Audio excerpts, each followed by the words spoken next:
Dans l'armée, on ne fait pas d'études de textes avec les ordres. Il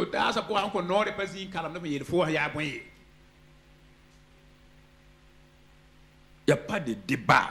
Mais on dirait que vous êtes devenu chrétien. Quand vous devenez chrétien, il faut que vous acceptez tous les principes et tout ce que vous devez être. Un chrétien ne débat pas. Un chrétien obéit un point, un trait. Tu dois démocratiser quoi dans la parole de Dieu? Sa parole est alpha et oméga.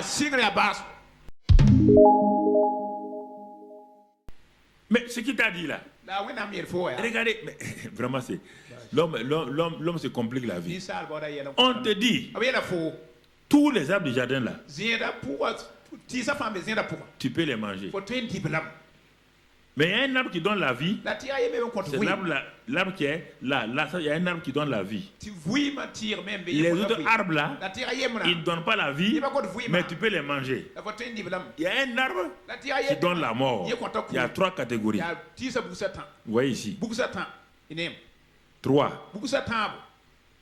Bon, même l'arbre qui ne donne pas la vie là, si tu avais mangé ça, est-ce qu'il y a problème? Au moins, tu n'as pas la vie, tu n'as pas la mort aussi. Oui ou non? Et tu peux encore manger quoi? L'arbre de la vie. Et si tu manges l'arbre de la mort là, tu peux manger l'arbre de la vie encore? C'est ça que nous ne voulons pas. Nous sommes extrémistes. Il y a une rébellion en nous. Dieu t'a dit ça. Regarde ces milliers d'arbres là, ces millions d'arbres là, tu peux les manger. Et regarde l'autre arbre là, l'arbre de la vie. Là, ça donne la vie. Mais le seul arbre là, qui donne la mort là, c'est autour de ça, tu peux te planter là.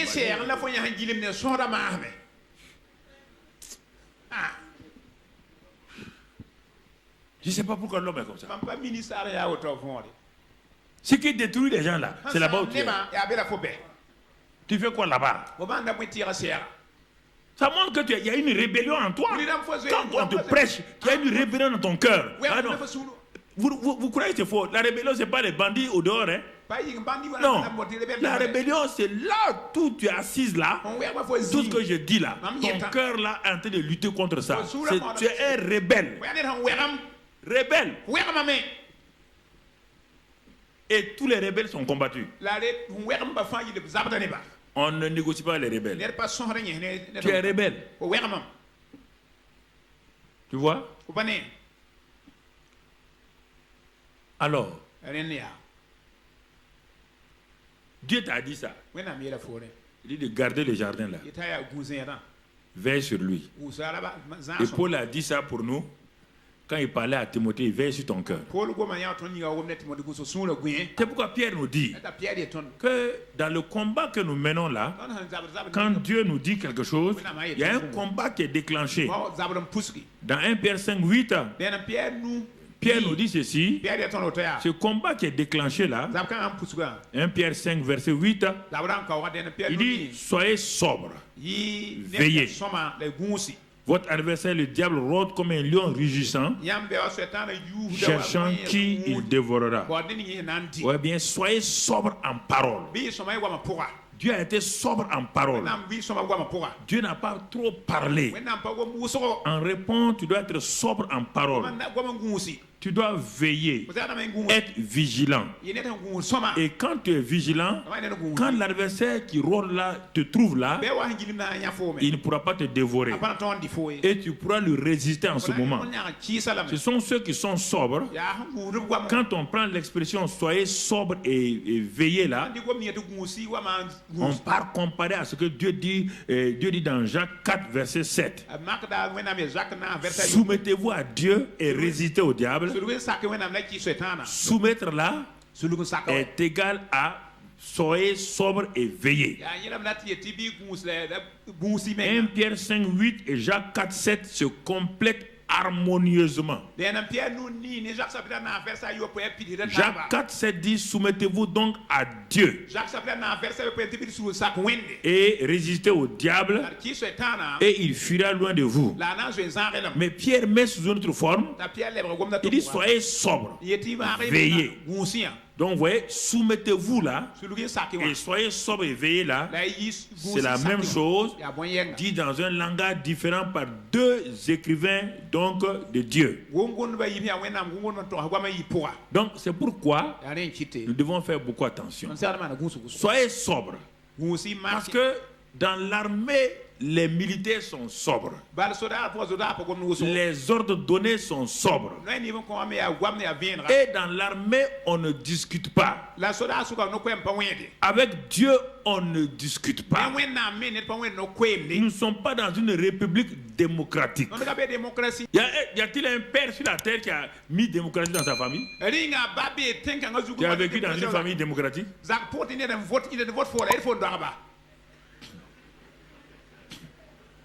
Vous êtes assis là-bas puis vous votez. C'est que papa a dit on vote. C'est que maman a dit on vote. C'est quand les enfants grandissent, arrivent à un moment donné, on leur dit maintenant ils prennent leurs responsabilités. Mais jusqu'à un âge là, il n'y a pas de démocratie. Ils sont soumis à une discipline. Mais quand ils ont connu cette discipline-là, arrivés à un âge là, ils sont libres d'obéir ou de ne pas obéir. On leur a montré le chemin. C'est ça qui fait la différence. Parfois les gens sont étonnés, mais pourquoi tel enfant fait comme ça? Non, tous les enfants ont été disciplinés. Mais arrivé à un âge donné, chacun prend sa décision. Il devient responsable des actes qu'il pose. Dans le peuple Israël, c'était 12 ans. À 12 ans, l'enfant devient responsable de ses actes. C'est pourquoi c'est à 12 ans que Jésus a commencé à parler dans le temple.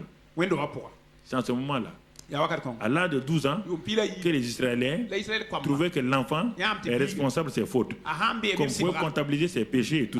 Avant ça, il est soumis sous le Père. Donc, comprenez.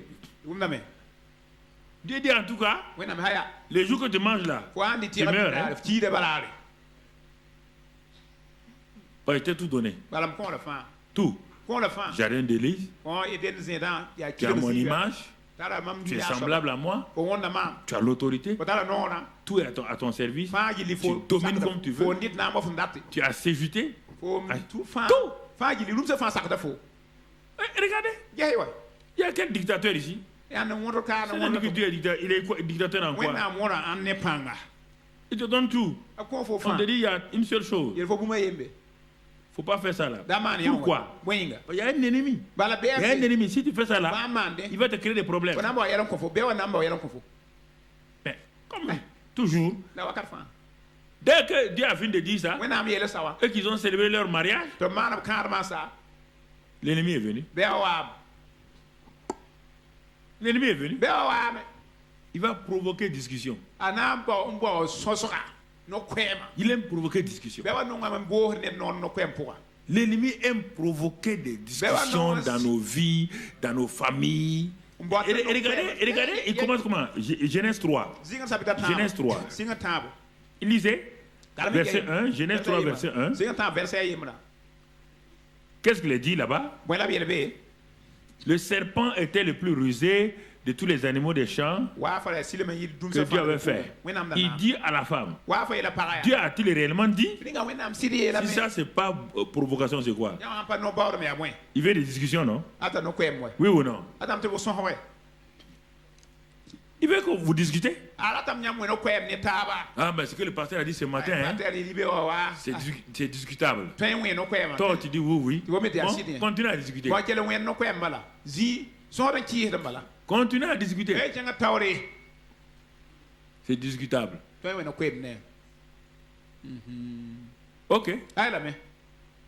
Dieu a-t-il réellement dit?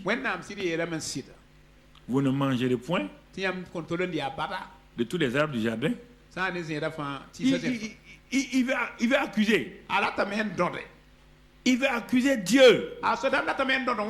C'est ça. Quand les gens viennent vous poser des questions, les gens vous font des insinuations. Ils veulent vous amener à vous asseoir à faire ce qui est dans leur propre cœur. Vous ne savez pas. Hein? C'est ça. Ils veulent vous provoquer. Ce qui est dans leur cœur là, ils veulent que vous puissiez parler de ça. La femme répondit au serpent. nous mangeons des fruits, nous mangeons du fruit des arbres du jardin. Mais quant au fruit de l'arbre qui est au milieu du jardin, Dieu a dit, vous n'en mangerez point et vous n'y toucherez point, de peur que vous ne mouriez. La causerie a commencé. Comme femme aime ajouter. Voilà, on dit encore qu'il a commencé les femmes là. Non, c'est pas comme ça les femmes. Mais où est-ce que tu as vu Ève? Ève, où est-ce que tu as vu vous n'y toucherez point? Ce qu'on a, Dieu a dit là, il y a touché le point là-dedans. Les Èves. On pose la question. Où est-ce qu'il est dit vous n'y touchez le point? Et ensuite, de peur que vous mouriez. Dieu a dit ça.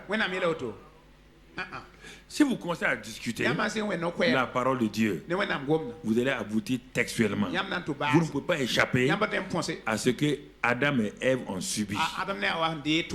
Jamais. Vous ne pouvez pas échapper.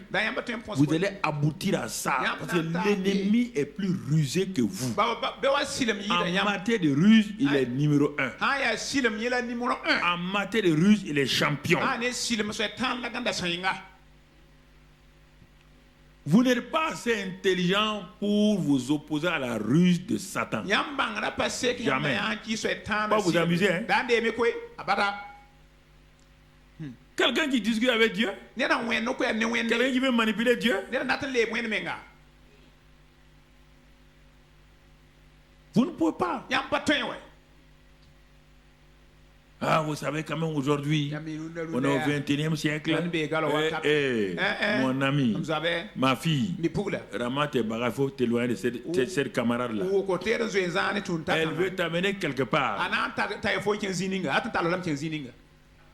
Dieu a donné un ordre à Adam. Il a donné un ordre. Ève et Satan commandent cet ordre de Dieu. Ils en font un commentaire de texte. Ils en font une étude de texte. Dans l'armée, on ne fait pas d'étude de texte avec les ordres.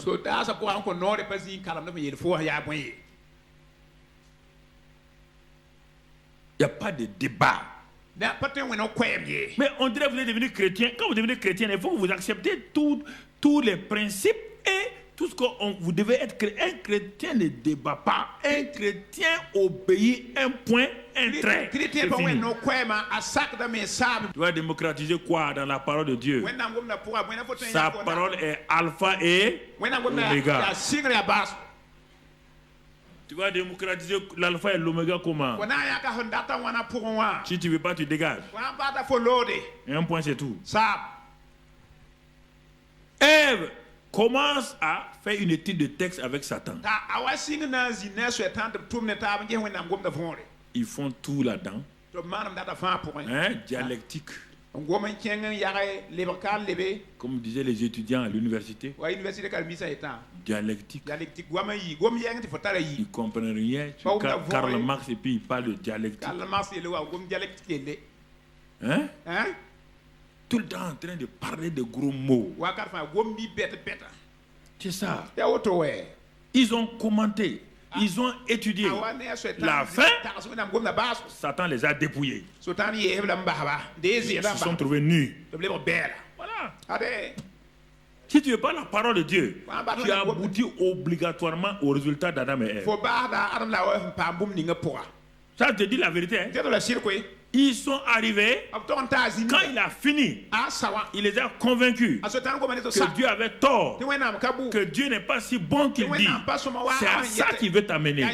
Quand tu discutes là, tu vas arriver à la conclusion que Dieu n'est pas si bon. Et que les prédicateurs là-même sont des menteurs. Que les prédicateurs les trompent les gens. Que ce n'est pas vrai. La Bible dit ici, il dit... Mais Dieu sait que le jour où vous en mangerez, vos yeux s'ouvriront. Vous voyez, les pasteurs là vous trompent. Ils vous aveuglent. Ils vous lavent les cerveaux. Ils savent que si vous venez avec nous, si vous marchez avec nous, vos yeux vont s'ouvrir. Vous connaîtrez la vérité. Et vous serez comme des dieux. C'est ça qu'on propose aux gens aujourd'hui. Des dieux en minuscule. Tous les clubs ésotériques, tous les clubs proposent aux hommes d'être des dieux dans tel domaine, des dieux dans tel domaine, des dieux dans tel domaine. Rien n'est nouveau sous le ciel. On vous propose d'être des dieux et de refuser Dieu. Grand D. Il dit des dieux connaissant le bien et le mal. Connaissant le bien et le mal. Ah bon? Tu veux connaître le mal? Ok, tu vas le connaître. Quand ils ont fait ça, la femme vit. Ils ont mangé et ils ont été habillés du vêtement du bien et du mal. Et tout de suite, l'homme a accusé la femme. La femme a accusé le serpent. C'est qu'on commence à s'accuser. Puisqu'ils veulent connaître le bien et le mal. Puisqu'ils veulent être des dieux. Si tu veux être des dieux, sans être dans la famille de grands dieux, tu vas connaître le bien, tu vas connaître le mal. C'est ça qu'on propose aux gens. C'est ça qu'on propose aux gens. Et les gens tombent dans les pieds. C'est ça. On veut toujours être ça. On nous propose ça. Mais pourquoi vous allez à l'église? Vous perdez du temps. Vous n'avez pas votre ami là. Quand il est venu avec nous, le gars il a déjà une maison. Il a un bâtiment à étage. Mais ils ont oublié qu'à 40 ans, il va mourir bizarrement. Parce qu'on a acheté sa vie. Si tu dis que tu veux être comme un dieu, le Dieu qui dirige les dieux a pris ta vie en otage, a pris ta femme en otage. Un jour il viendra te dire, sacrifie ta femme. Tu dis, ah bon, il y a plein de cas comme ça. Sacrifie ta femme, sacrifie un de tes enfants. Il y en a plein de gens dans nos villes qui sont pris dans ce piège-là. Je les connais. Certains viennent pleurer. Des dieux. C'est ça, vous voulez. Je parle pas à vous ici, à tout le monde. Ils m'écoutent actuellement en ville. Ils m'écoutent à Abidjan, ils m'écoutent à Lomé, ils m'écoutent à Cotonou, ils m'écoutent partout. Vous voulez des dieux. Allez-y, vous allez connaître le bien et le mal. Et Dieu ne vous protégera pas. Vous n'avez qu'à aller dans n'importe quelle église, vous n'avez qu'à jeûner et prier, Dieu ne vous protégera pas. Si vous avez décidé d'être comme un Dieu, vous serez face au grand Dieu. Quand deux verbes se suivent, les secondes se mettent à l'infini. Et là, vous allez savoir qui vous êtes. Frères et sœurs, c'est des choses importantes. Des choses très importantes. Voici les problèmes. C'est ça qui est arrivé à